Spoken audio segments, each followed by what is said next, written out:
মানুষ সব সহ্য করতে পারে, কিন্তু মানুষকে যখন মানুষ ব্যক্তিত্বে আঘাত করে এটা মানুষ সহ্য করতে পারে না। আর আমার ব্যক্তিগত কথা কি জানেন? তুমি আমারে গালি দাও, পিটাও, যা মন চায় বলো, কিন্তু আমাকে অতীত নিয়ে খোঁটা দিও না। কারণ আমি তো অতীতকে ফেলে রেখে আসছি। অতীত তো আমার পেছনে, আমি তো সামনে। যে আমাকে পেছনে টানতে চায় তার মতো খারাপ মানুষ আল্লাহর জমিন আর কেউ হতে পারে না। মানুষকে ভালোবেসে বিশ্বাস করে অতীত শেয়ার করি, অতীতের কথা বলি, কিন্তু যে মানুষকে যত বিশ্বাস করে অতীতের কষ্টের কথা শেয়ার করি সেই মানুষটা তত পরিমাণে খোঁটা দিয়ে কষ্ট দিয়ে আমাদের হৃদয়টাকে চূর্ণ বিচূর্ণ করে ভেঙে দেয়। মানুষ বড় বেঈমান।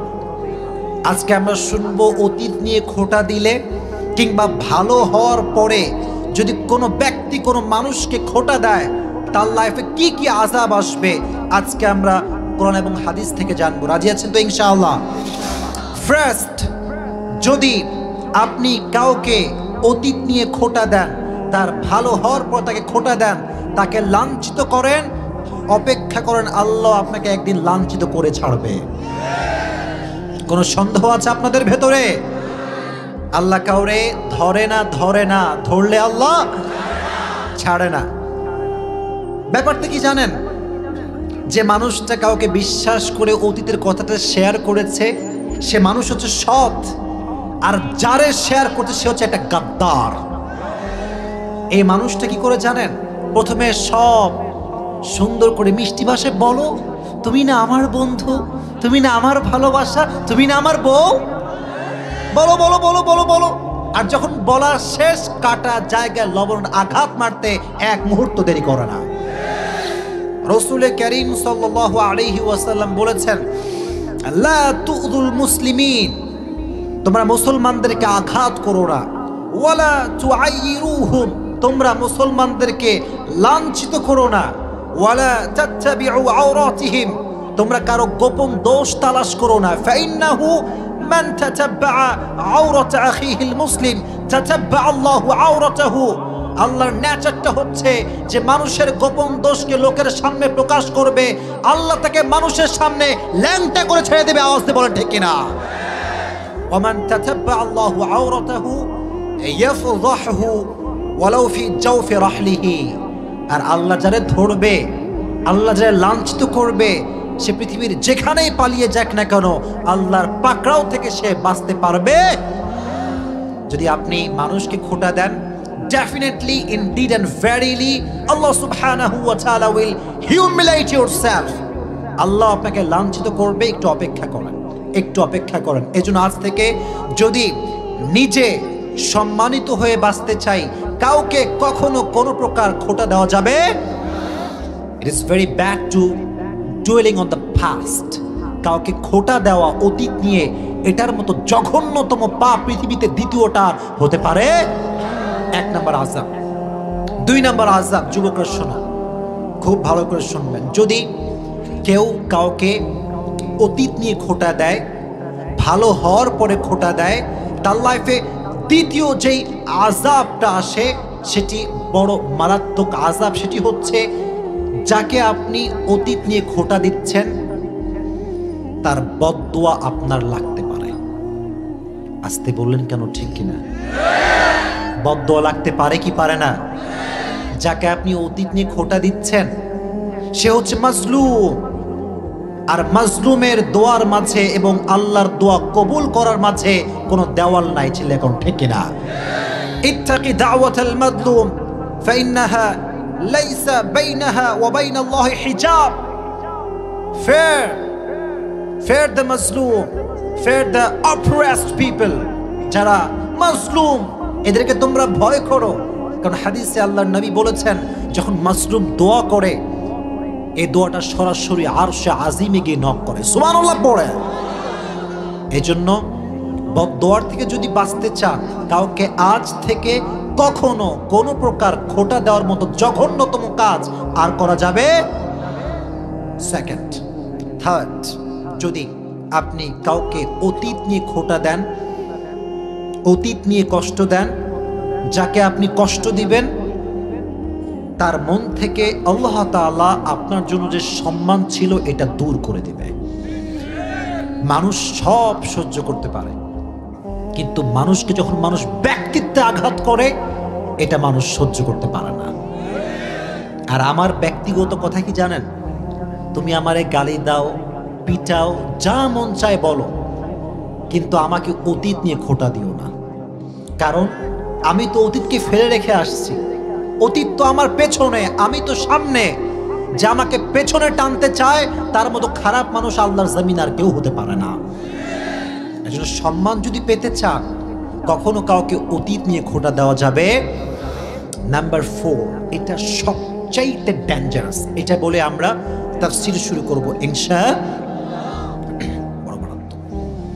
যদি আপনি কাউকে অতীত নিয়ে কষ্ট দেন, অতীত নিয়ে খোঁটা দেন, আপনি অনেক বড় আল্লাহওয়ালা মানুষ, তাহাজ্জুদ গুজার মানুষ, হাজী সাহেব মানুষ, মুখে দাড়ি আছে, টুপি আছে, 5 ওয়াক্ত নামাজও পড়েন, বাট যদি আপনি কাউকে অতীত নিয়ে খোঁটা দিতে দিতে দিতে ওই অবস্থায় মারা যান, কবরে যাওয়ার পরে হতে পারে আপনার সব গুনাহ আল্লাহ মাফ করে দিবেন, বাট ওই যে আপনি কাউকে অতীত নিয়ে আঘাত দিয়ে কথা বলেছেন, এই গুনাহের মাফ আল্লাহ কখনো আপনার কবরে দিবে না। চিল্লা এখন ঠিক কিনা?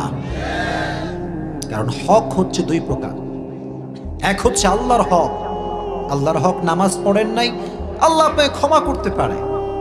কিন্তু বান্দার হক যদি আপনি নষ্ট করে থাকেন, যতক্ষণ পর্যন্ত বান্দা ক্ষমা না করবে, আপনি যদি বাইতুল্লাহর গিলাফ ধরেও কান্না করেন, যতক্ষণ পর্যন্ত যাকে আপনি কষ্ট দিয়েছেন সে যতক্ষণ পর্যন্ত ক্ষমা না করবে, আপনার কবরের আযাব মাফ আল্লাহ করবে।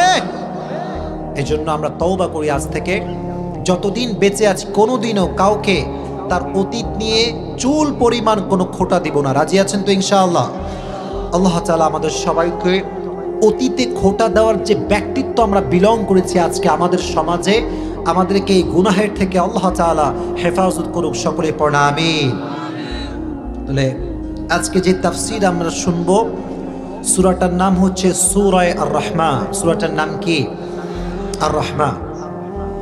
এই সূরাটা এমন একটি সূরা যে সূরাটা কোরআনের ভেতরে 55তম সূরা। কত নম্বর সূরা?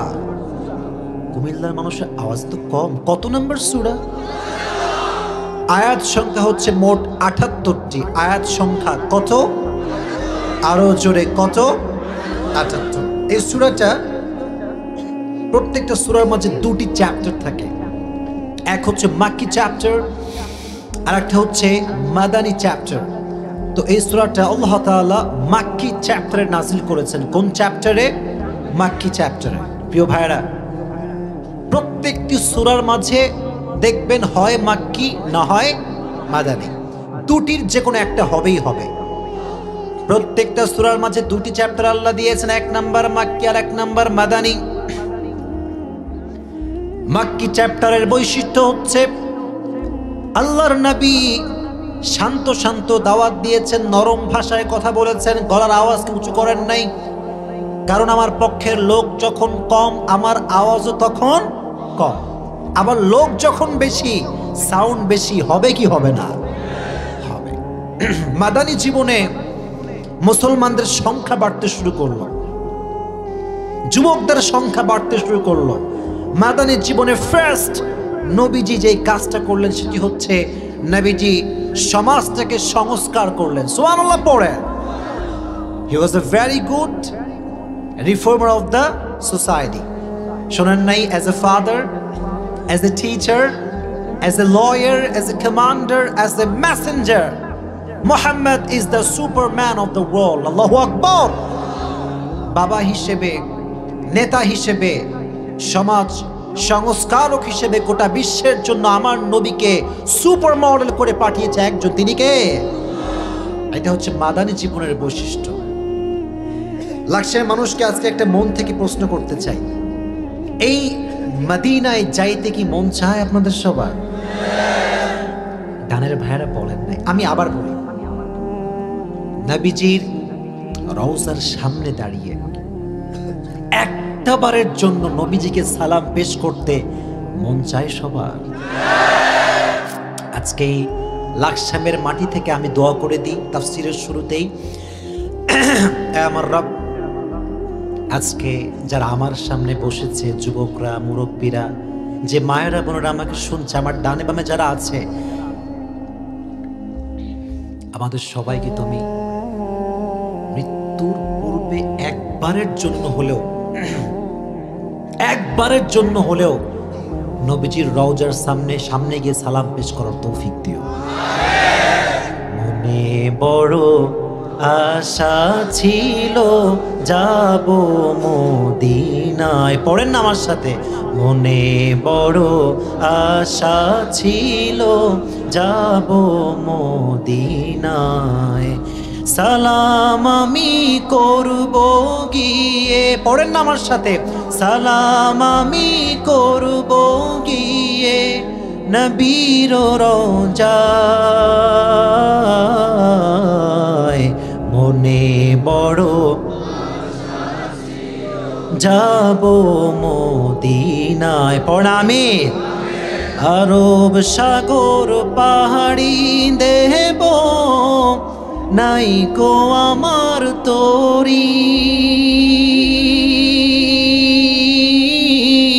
পাখি নই যে উড়ে যাব ডানাতে ভর করি, ঠিক না?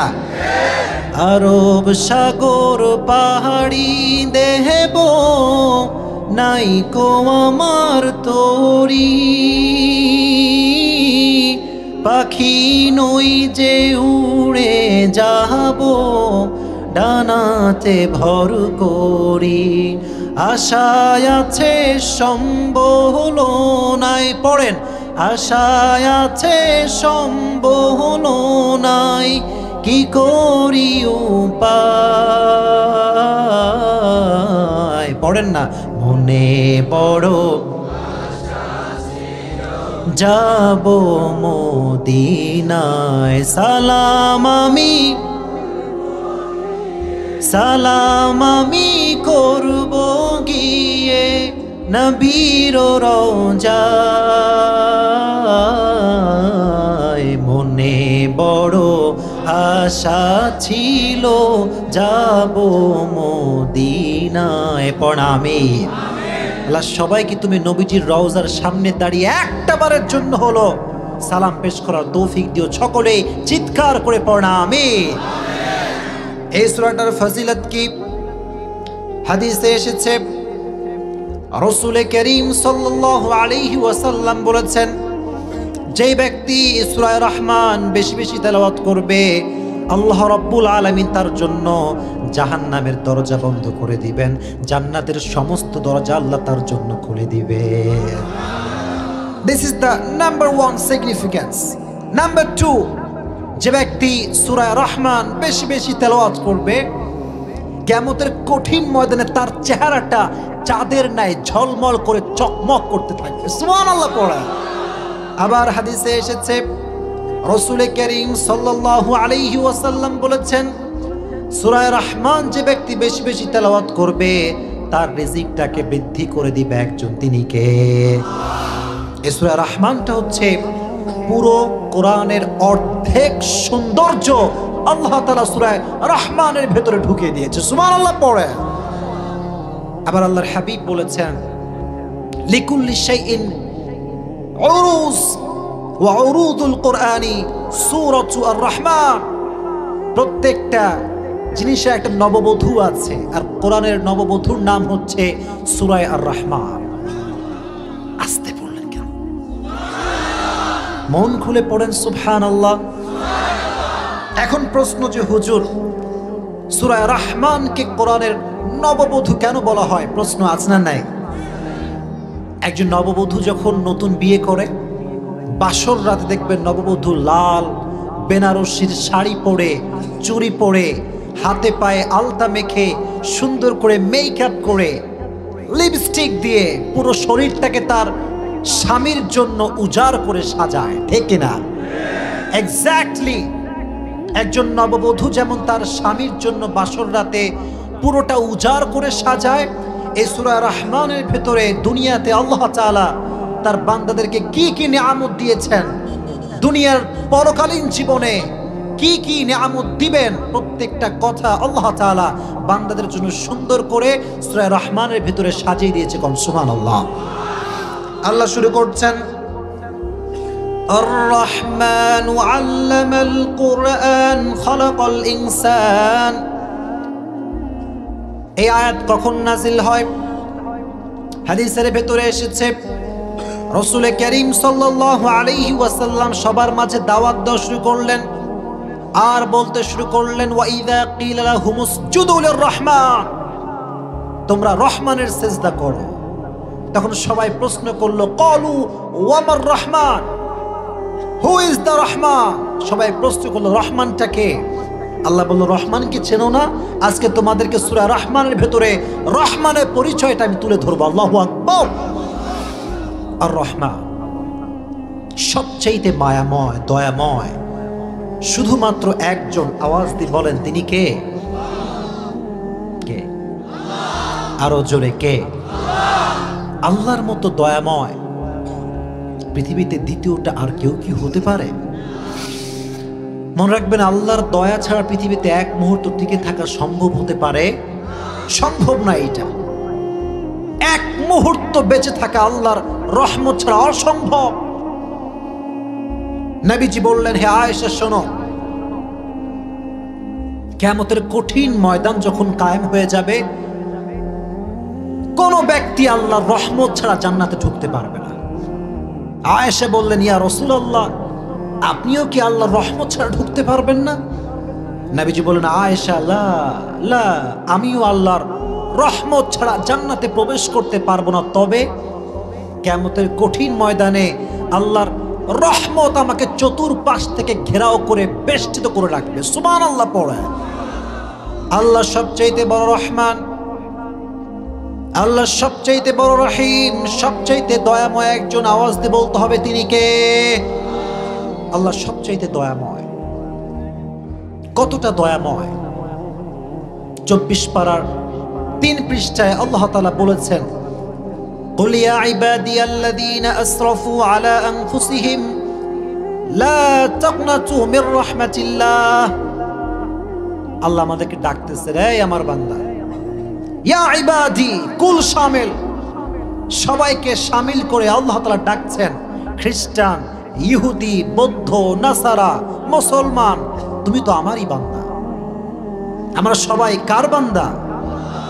আল্লাহ ডাকছেন, এই বান্দা শোন। আহা, কত মায়া, কত দয়া। যেখানে আপনি বসে আছেন, এটা কি ভাই? মাটি বা জমিন? এটা কি ভাই? জমিন। যুবকদের নাফরমানি দেখে সারাটা দিন যুবকরা পর্নোগ্রাফি, অশ্লীল ভিডিও আর গার্লফ্রেন্ডের সঙ্গে চ্যাটিং করে। এদিকে ভাইরা কথা বললেন না যে ভাই? জোরে বলতে হবে, ঠিক কিনা? একজন যুবক যখন হারাম রিলেশনশিপে থাকে, আল্লাহর নাফরমানি করতে থাকে, তখন এই জমিনটা অনুমতি চায় যে Allah give me permission, give me permission, একটা আমাকে আদেশ দাও, একটা অনুমতি দাও। এই জমিনটা চূর্ণ বিচূর্ণ করে সব তোমার গুনাহগার বান্দাগুলোকে ধসিয়ে দিব। প্রতিদিন আসমান অনুমতি চায় যে আল্লাহ একটাবার অনুমতি দাও, আমি আসমান ফেটে পড়ে তোমার সমস্ত গুনাহগার বান্দাগুলোকে শেষ করে দেই। গিভ মি পারমিশন, একটা অনুমতি দাও। আসমান অনুমতি চায়, জমিন অনুমতি চায়, পাহাড় রবকে বলে, আমার রব একটা অনুমতি দাও। 2 পাশ থেকে পাহাড়ের চাপ দিয়ে সবগুলো মানুষকে চূর্ণ বিচূর্ণ করে দেই। পাহাড় রাগান্বিত, জমিন রাগান্বিত, পানি রাগান্বিত, সমুদ্র রাগান্বিত।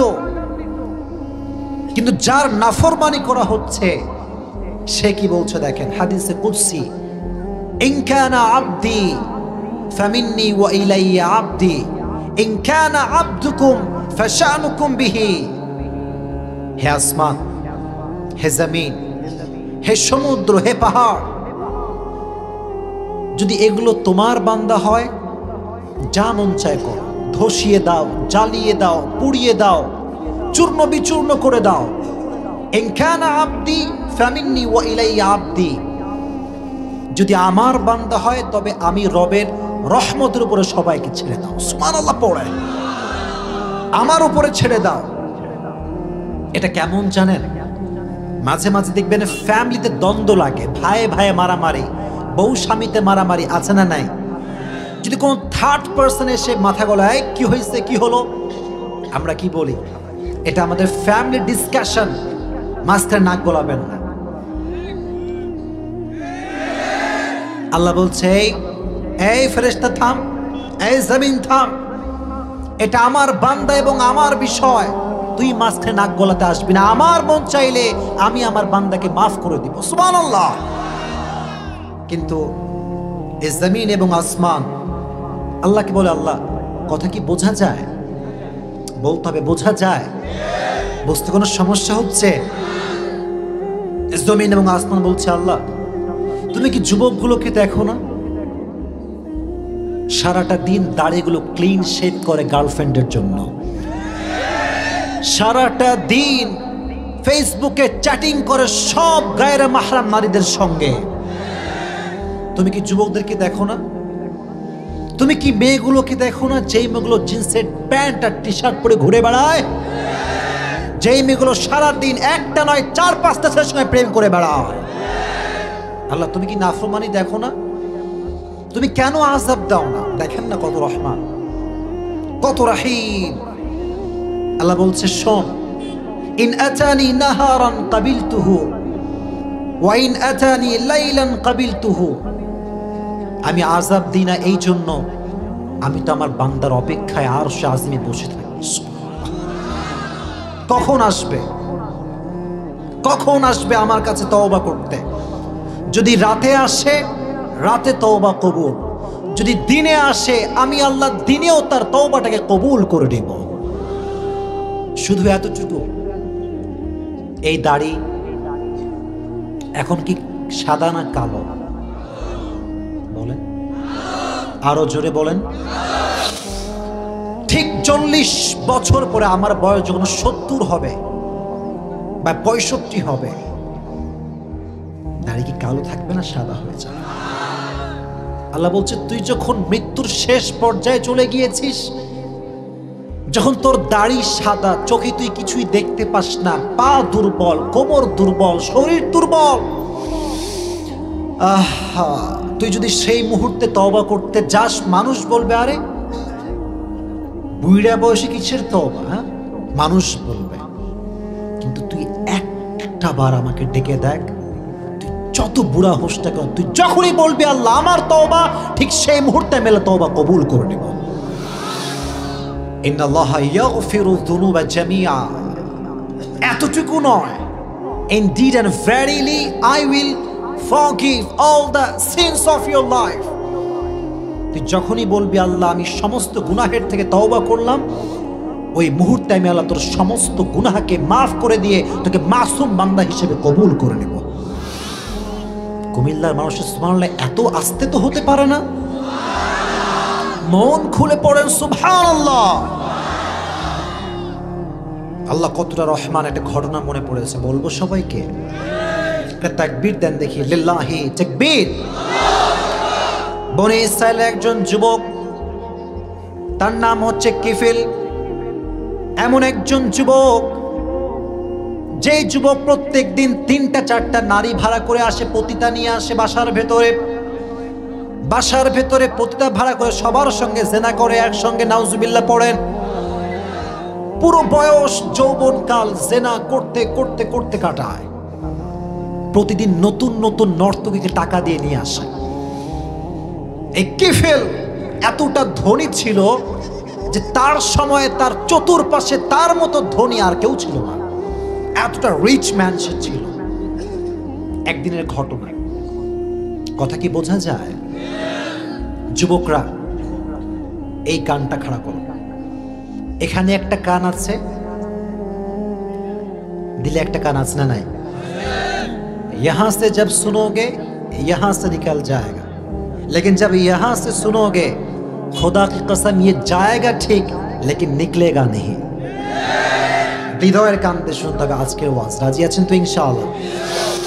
কিফেল প্রতিদিন নর্তকীদেরকে নিয়ে এসে জেনা করে, প্রতিদিন নতুন নতুন নর্তকী, টাকার কোনো অভাব নাই, কোটিপতি যুবক। হঠাৎ একদিন কিফেল আগের মতোই একজন নারীকে নিয়ে আসছে জেনা করার জন্য, নাউজুবিল্লাহ পড়ে, টাকা দিয়ে ভাড়া করে নিয়ে আসছে।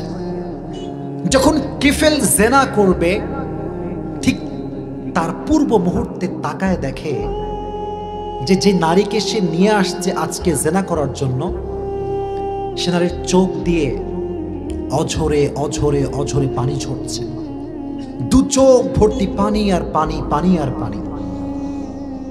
কিফেলের হৃদয়ে মেয়েটার কান্না হৃদয়ে গিয়ে আঘাত করলো। আল্লাহু আকবার। কিফেল ডাক দিয়ে বলল, হে মেয়ে তুমি কাঁদছো কেন? তোমাকে আমি টাকার মাধ্যমে ভাড়া করে এনেছি, তুমি তো আমার সঙ্গে জেনা করবা, আজকে তোমার চোখে পানি কেন?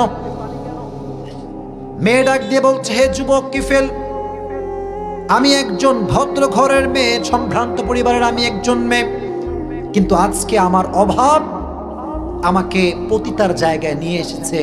আমি আসলে এই ক্যাটাগরির কোনো মেয়ে না, আমি ভদ্র ঘরের মেয়ে, সভ্য ঘরের মেয়ে, আমি এসব কাজ কখনোই করি নাই। এ কথা বলতেছে আর তো চোখ ঝরে পানি পানি পানি অঝরে ঝরছে। হেদায়েত দেওয়ার মালিককে শুনি নাই। এই মেয়েটার চোখের পানির মাধ্যমেই আল্লাহ তাআলা কিফিলকে হেদায়াত দিয়ে দিলেন। কিফিলও চোখ দিয়ে পানি।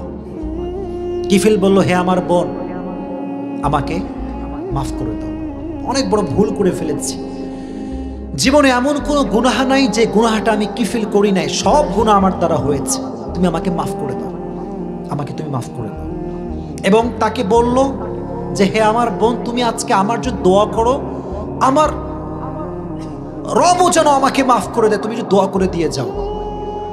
এবং যুবক সঙ্গে সঙ্গে বলল, হে আমার রব, আমি কিফিল আজকে সমস্ত গুনাহের থেকে তওবা করলাম। বর্ণনায় এসেছে বনু ইসরায়েলের এই যুবক এই কথা বলেই ঠাস করে পড়ে ইন্তেকাল করছে, শেষ। হেদায়েত পেয়েছে, তওবা করেছে, জায়গায় শেষ, জায়গায় ইন্তেকাল করেছে। কিন্তু এলাকার সব মানুষ জানে যে এই বাসাতে এক যুবক থাকে যে প্রতিদিন নর্তকী ভাড়া করে এনে জেনা করে। এলাকার লোকের সবার একই নিয়ত যে এই যুবক মরলে কেউ জানাজা দিবে না, এই যুবক মরে গেলে কেউ কোনদিন তার জানাজার নামাজে আসবে না, তাকে দাফন কাফন করবে না। আহ আহ কেউ তো জানে না যে যুবকটা শেষ মুহূর্তে কি করে মারা গিয়েছে। শেষ মুহূর্তে কিফিল তো তওবা করে মারা গিয়েছে। সুবহানাল্লাহ পড়ে। আমার রব কতটা রহমান, কতটা রহিম। একজন বান্দার ক্ষমা হবে কি হবে না, তার ক্ষমা হয়েছে কি হবে না, এটা প্রকাশ পায় পরকালে যাওয়ার পরে, কবরে ঢোকার পরে, পরকালের জীবন শুরু হওয়ার পরে। আল্লাহ কতটা রহমান, আল্লাহ তার বান্দা কিফিলের জন্য পুরো নিয়মটাকে পরিবর্তন করে ফেললেন। সুবহানাল্লাহ পড়ে। এবার যখন কিফিলের ঘরের সামনে দিয়ে এলাকার সমস্ত মানুষ হাঁটতে লাগলো, যখনই হাঁটতে যাবে হঠাৎ করে তাকায় কিফিলের দরজায় নূরানি সতরে লেখা আছে, ইন্নাল্লাহা ক্বাদ গাফারা যুনুবা লিল কিফিল। নূরানি সতরে লেখা আছে, ইন্নাল্লাহা ক্বাদ গাফারা যুনুবা লিল কিফিল। আল্লাহ তাআলা কিফিলের সমস্ত গুনাহ খাতাকে maaf করে দিয়েছে। যাও তোমরা তার জানাজা দাও, তার লাশ থেকে তোমরা দাফন করো, তাকে তোমরা দোয়া করে কবর দাও। আমি রব আমার বান্দা কিফিলের জীবনের সমস্ত গুনাহ খাতাকে maaf করে দিয়েছি। আল্লাহ নিজেই প্রকাশ করে দিয়েছে কতটা রহমান। কেমনে বোঝাবো বলেন, কেমনে বোঝাই? সেদিন আমি পাকিস্তানের একজন টপ ফেমাস স্কলার মাওলানা তারিক জামিলের বয়ান শুনছিলাম। নাম শুনছেন আপনারা সবাই? উর্দুতে বয়ান করেন, বাট একটা কথা কলিজায় গিয়ে আঘাত করে। এতটা সুন্দর প্রামাণ্য কথা, প্রামাণ্য বর্ণনা আমি কোন পাকিস্তানের স্কলার থেকে শুনি নাই। ছোট্ট একটা কথা মনে পড়েছে, বলবো সবাইকে। সেদিন এটা না, এটা এটা এটা লাগবে, আছে সবার? এই কানটা আছে সবার? আজকে বোঝাবো আল্লাহ কত রহমান। তারিক জামিল পাকিস্তানের মানুষ, আমি ওনার উর্দু কথাও কোট করতে পারি, আপনাকে হৃদয়ের কান্দে শুনতে হবে। রাজি আছেন তো ইনশাআল্লাহ? উনি বলছিলেন যে আমার এক ছাত্র, আমি বসেছিলাম, হঠাৎ করে আমার কাছে দৌড় দিয়ে আসলো। এক হার্ট টাচিং স্টোরি, আমি বললে আমি কাঁদি, আমার কান্না চলে আসে যে আল্লাহ কতটা রহমান। উনি বলেন পাকিস্তানের একজন পতিতা সারা জীবন পতিতাগিরি করে খেয়েছে, নাউজুবিল্লাহ পড়ে। তারিক জামিল একটা বয়ান করেছিলেন, ইট was about তাওবাহ, it was about তাওবাহ, তওবা সংক্রান্ত বিষয়ে উনি একটা লেকচার দিয়েছিলেন। তো এই লেকচারটা একজন যুবক তার এলাকায় মাইকে ওয়াজ বাজে না, বলেন না বাজে কি বাজে না? আজকাল তো মোড়ে মোড়ে, চায়ের দোকানে দোকানে, স্টলে স্টলে, অটোর ভেতরেও মিজানুর রহমান আজহারের ওয়াজ শোনা যায়। তো তারিক জামিলের বয়ান বাজতেছে, এই পতিতা পাশে বসে আছে। तारिक जमील बोलছেন, है मेरे बंदे, अल्लाह ने कहा है कि अगर तूने सारी जिंदगी भर भी गुनाह किया और एक बार के लिए अल्लाह से कह दिया ऐ अल्लाह मेरी तौबा, तेरी कहने में देर होगी, अल्लाह को कबूल करने में देर नहीं होगी। तो आस्ते सुबहानाल्लाह बोले। পতিতা মেয়ে সারা জীবন গুনাহ করেছে, এই কথা যখন শুনেছে তার সেন্স ঘুরে গেছে। তখন মেয়েটা তো হুজুরকে চেনা, যে হুজুরটা কে, কোথায় বাসা, কোন হুজুর। তো মহিলাটা আসছে যুবকের কাছে, বলতেছি ये कौन है जिसकी ये लेक्चर तुम सुन रहे हो, ये शख्स कौन है और कहाँ पे रहते हैं। যুবক বলল যে ইনার নাম হচ্ছে তারিক জামিল, ইনি হচ্ছেন পাকিস্তানের সবচেয়ে বিখ্যাত একজন স্কলার। बोलो क्या तुम मुझे उसके साथ मुलाकात करवा सकते हो, আমাকে কি তুমি তার সঙ্গে সাক্ষাৎ করে দিতে পারবা। যুবক বলল অনেক বড় মুফতি সাহেব, তো এটা খুবই হার্ড হবে, বাট আইল ট্রাই মাই বেস্ট, আমি ট্রাই করব। হুজুরকে খুঁজে পায় না, খুঁজে পায় না, খুঁজে পায় না, খুঁজে পায় না, খুঁজে পায় না, কোথায় কোথায় কোথায় খুঁজতে খুঁজতে সব ক্ষমতা কার হাতে, হেদায়েত কার হাতে। একদিন ফাইনালি এই পতিতা নারীর সঙ্গে আল্লাহ তাআলা তারিক জামিলের সাক্ষাৎ করাই দিলেন। সুবহানাল্লাহ বলেন। তারিক জামিল বললেন, আমি আমার অফিসে বসে আছি, হঠাৎ করে একজন মহিলা আমার অফিসে ঢুকলো, ঢেকে আমাকে ঢুকার পরে আমাকে কেঁদে কেঁদে জিজ্ঞেস করলো, হুজুর आपने जो कहा है कि अगर बंदा कह दे मेरी तौबा, अगर बंदा कह दे मेरी तौबा अल्लाह को कबूल करने में देर नहीं होता, क्या ये बात सच है जो आपने कहा है। মেয়েটি বলল যে হুজুর আপনি যে বলেছেন তওবা করতে দেরি হয়, তওবা কবুল করতে দেরি হয় না, is it true, is it real, is it such, is it real, এটা কি সত্য যেটা আপনি বলেছেন। হুজুর বলল এটা সত্য, এখানে কোনো সন্দেহ নাই। সুবহানাল্লাহ। মেয়েটা দেখেন হুজুরের সামনে দাঁড়িয়ে বলল, হুজুর ফের मैं भी कहता हूं ऐ अल्लाह मेरी तौबा।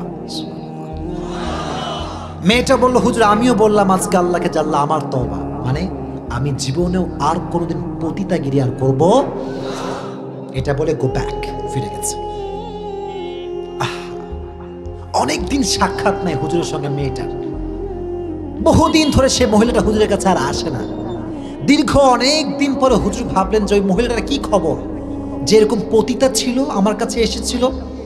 এলাকায় খবর লাগালেন, এলাকার মানুষ বলল যে হুজুর जिसकी तलाश में अब है अब वो औरत दुनिया में नहीं है, দুনিয়াতে সেই মহিলাটা আর নাই। তো হুজুর কাঁদলেন, মন খারাপ করলেন, বললেন যে ও कैसे मर गया, তার মৃত্যু কেমন ছিল আমাকে একটু বলো। বলল হুজুর আপনার কাছ থেকে আসার পরে সব সময় তার চোখে পানি থাকতো, পানি পানি, সব সময় তওবা তওবা তওবা। আর সবসময় একটা দোয়া করতো, দোয়াটা হচ্ছে আল্লাহ अगर मेरी तौबा कबूल हो जाए तो मुझे उठा लेना, मैं दुनिया में रहना नहीं चाहता। আল্লাহ যখনই আমার দোয়াটা কবুল হয়ে যাবে তুমি আমাকে আর দুনিয়াতে রাখবে না, আমাকে নিয়ে চলে যাবা। তো হুজুর বললেন কখন মারা গেছে? বলল হুজুর रमजान की महीने में 27 तारीख यानी कि जो के शब कदर का रात है, उस रात में जब तरावीह पढ़ने के लिए निकली वो औरत, ऐसे अल्लाहु अकबर दिया, सना पढ़ी, रुकू में गया और जब सिजदा में गया सिजदा की हालत में अल्लाह के पास लौट कर चला गया। What merciful, the most merciful, the most gracious, the most kindful, সবচাইতে দয়াময়, সবচাইতে মায়াময় একজন, তিনি কে? আল্লাহ তুমি দয়ার সাগর রহমানু রহিম, তোমার দয়ায় পূর্ণ আমার সারা নিশিদিন। ঠিক না? তুমি মিটাও সকল চাওয়া দুদিন আগে পরে, তোমার কাছেই সকল চাওয়া সবই তোমার তরে, তোমার পথেই চললে সবাই, তোমার পথেই চললে সবাই আসবে যে সুদিন। পড়েন তোমার দয়ায় পূর্ণ আমার সারা নিশিদিন। দয়াময় একজন, তিনি কে? এজন্য অনেক গুনাহ হতে পারে, অনেক অনেক গুনাহ তুমি করে ফেলতে পারো, but never lose hope from the mercy of your Lord। রবের রহমত থেকে নিরাশ হওয়া যাবে লা তাকনাতু মির রাহমাতিল্লাহ, রবের রহমত থেকে নিরাশ হয়ে যেও না। সব সময় যতবার গুনাহ হয়ে যাবে ততবার বলবেন আয় আল্লাহ মেরি তওবা। বলেন আয় আল্লাহ মেরি তওবা, আল্লাহ তওবা কবুল করে নাও। এটা যদি মন থেকে বলতে পারেন, বলতে দেরি হবে, আপনার দোয়া কবুল হতে দেরি হবে না। সুবহানাল্লাহ। এজন্য এক নম্বরে আল্লাহ বললেন আমার পরিচয় আর রহমান, আমি সবচাইতে দয়াময়, সবচাইতে আমি বেশি মায়াময়। আমার মতো দয়াময়, আমার মতো মায়াময় এই জমিনে দ্বিতীয়টা আর কেউ হতে পারে? আরো জোরে হতে পারে না। এজন্য আল্লাহর মতো আল্লাহ পাইছি, রবের মতো রব পাইছি, খুশি না বেজার? সকলেই পড়েন আলহামদুলিল্লাহ। নাস্তিক আছে না নাই? আস্তে কেন, জোরে বলেন। হুজুরদের সবচেয়ে বড় শত্রু হচ্ছে দুইজন। জোরে বলেন কয়জন? This my observation, it can be wrong or it can be right, যে কোনো একটা হতে পারে। হুজুরদের সবচেয়ে বড় শত্রু নাস্তিকদের পূর্বে হুজুরদের শত্রু হুজুররাই সবচেয়ে বেশি। বাস্তব কথা, এখানে কোন আপনি এখানে দ্বিমত দিতেই পারবেন না। আপনি দেখেন যখনই কোনো হুজুর যুবকদের কাছে প্রিয় হয়ে যায় তখনই সেই হুজুর হুজুরদের কাছে অপ্রিয় হয়ে যায়। কারণ কি জানেন? আমি পারলাম না, সে পারলো কেন? হ্যাঁ, আমি এত বড় এলেমওয়ালা, আমি এত বড় সার্টিফিকেট নিয়ে আসছি, আমি তো কথাই বলতে পারি না, হে তো কাঁপাই দিচ্ছে রে। হিংসা আছে না নাই? এই হিংসা গোটা বাংলাদেশকে ধ্বংসের দ্বার প্রান্তে পৌঁছে দিয়েছে। হিংসা বাদ দিতে হবে। হেরে যাবে ওদের হিংসা, জিতে যাবে আমাদের ভালোবাসা। এই ভালোবাসা নিয়ে চলবেন তো ইনশাআল্লাহ। এই নাস্তিকরা বড় অধম হয়, নাস্তিকরা রহমানকে চেনে না। মনে রাখবেন, খ্রিস্টান ভালো, হিন্দু ভালো, নাসারা ভালো, ইহুদি ভালো, কারণ দিন শেষে এরা দুঃখ কষ্ট বলার একজন মূর্তি হলেও খুঁজে পায়।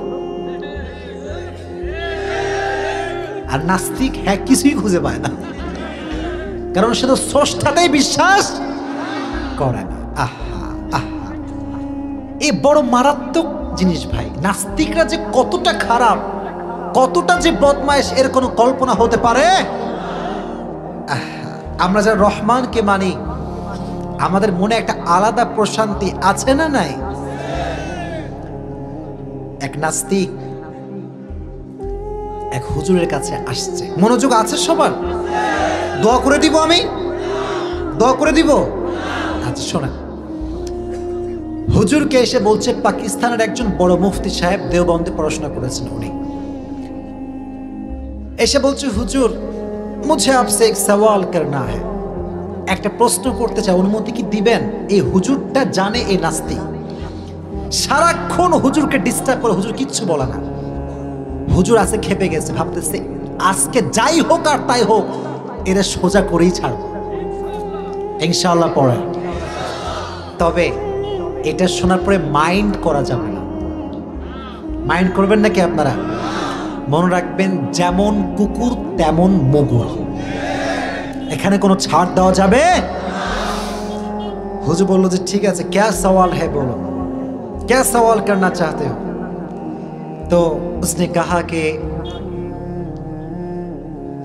शैतान, ये तो शैतान है, इसको किसने शैतान बनाया?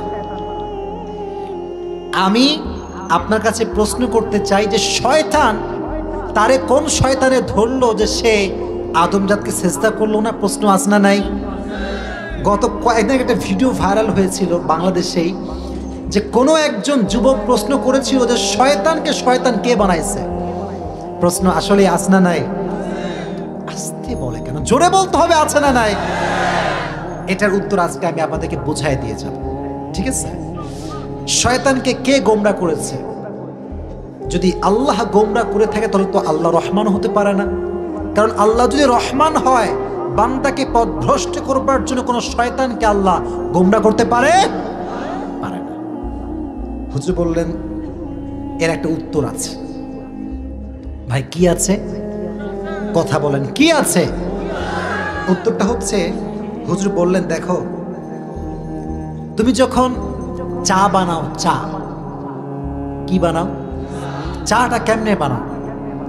বলো যে হুজুর এই চাটা যখন আমি বানাই, সুন্দর করে একটা কেটলি আছে না, কেটলি, পানি দিতে হয়, পানি দিয়ে একটা চুলার উপর দেখবেন আগুন জ্বলে, জ্বলে কি জ্বলে না?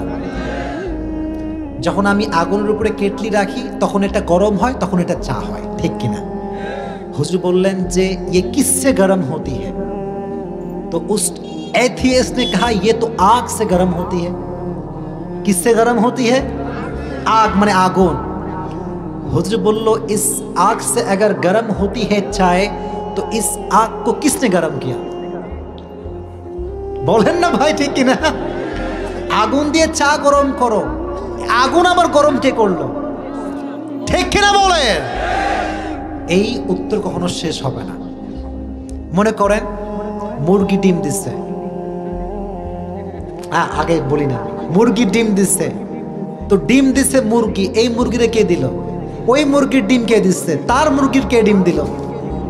এর প্রশ্নের উত্তরে কখনো সীমা হতে পারে? তার মানে নাস্তিকদের কথার কোনো লজিক নাই, কোন প্রকার নাস্তিকদের কথা কোনো যুক্তি হতে পারে না। আওয়াজ দিয়ে বলেন ঠিক কিনা? নাস্তিকরা বোঝে না, বুঝলে কখনো রহমানকে অস্বীকার করতে পারে? সেদিন আমি জুমার বয়ানে বলছিলাম যে এক ভাড়াটিয়া আসছে, মুসলিম ভাড়াটিয়া, ইমানদার ভাড়াটিয়া, কিন্তু যার বাসায় ভাড়াতে উঠছে সে হচ্ছে নাস্তিক। সে কি ভাই?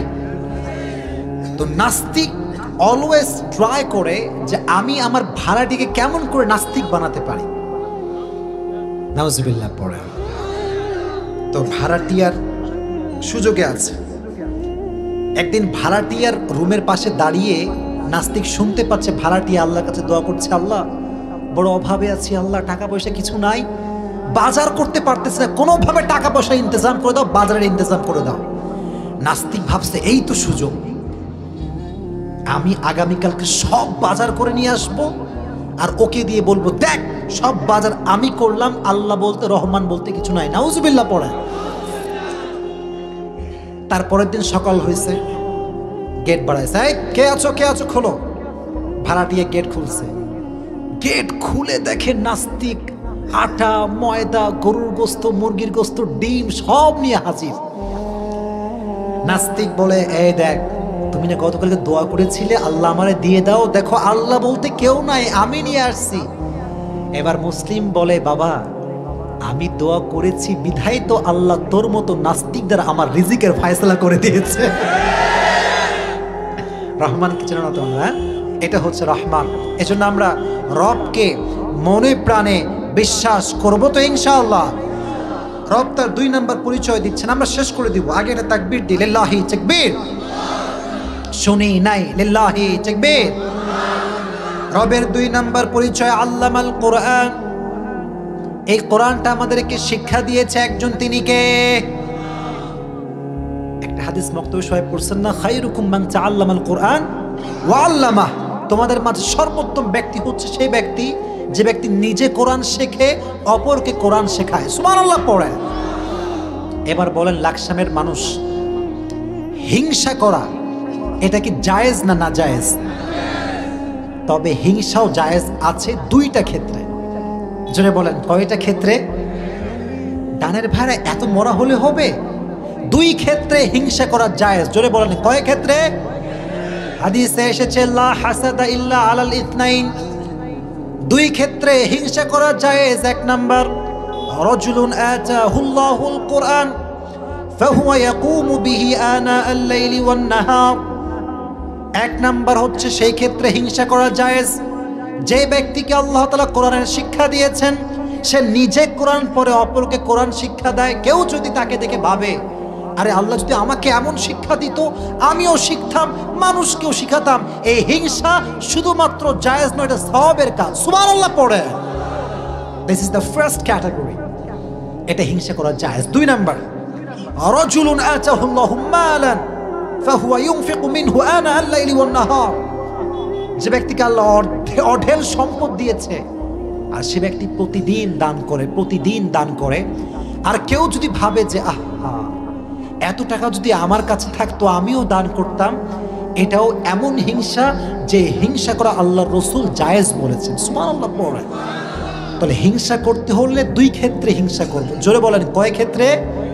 1, যদি কোরআন কেউ পড়তে পারে তাকে নিয়ে হিংসা করবেন। 2, যদি কেউ দান করে তার দান নিয়ে হিংসা করবেন, ঈর্ষা করবেন যে আল্লাহ যদি আমাকে এত টাকা দিত আমিও দান করতাম। সুবহানাল্লাহ পড়ে। এজন্য রহমানের 2য় পরিচয় আমাদের কোরআন শিখিয়েছে একজন, তিনি কে? 3 নাম্বার, খালাকাল ইনসান।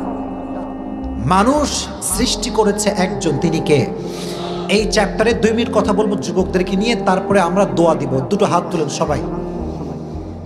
লিল্লাহি তাকবীর, লিল্লাহি তাকবীর। হাত নামান। আল্লাহ মানুষ বানিয়েছেন বড় আদর করে। সবচাইতে নাফরমান, বদমাইশ, গাদ্দার হচ্ছে মানুষ। আওয়াজ দিয়ে বলতে হবে ঠিক কিনা? আহা, কতটা নাফরমান আমরা।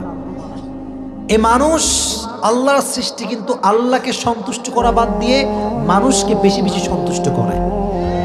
এই যে এতগুলো যুবক আসছে দেখেন, বেশিরভাগ যুবকের মুখে দাড়ি নাই। এই যে দাড়ি তারা কাটে, এটা গার্লফ্রেন্ডের জন্য কাটে। আওয়াজ দিয়ে বলেন ঠিক কিনা? আমি তোমাদেরকে আজকে বলে যাই যুবক, যেই মেয়ে তোমাকে দাড়ি রেখে পছন্দ করতে চায় না, যেই মেয়ে তোমাকে দাড়ি রেখে বিয়ে করতে চায় না, সেই মেয়ে তোমার বউ হওয়ার যোগ্যতা রাখে না, সেই মেয়ে তোমার বাড়ির সদস্য হওয়ার যোগ্যতা রাখে না।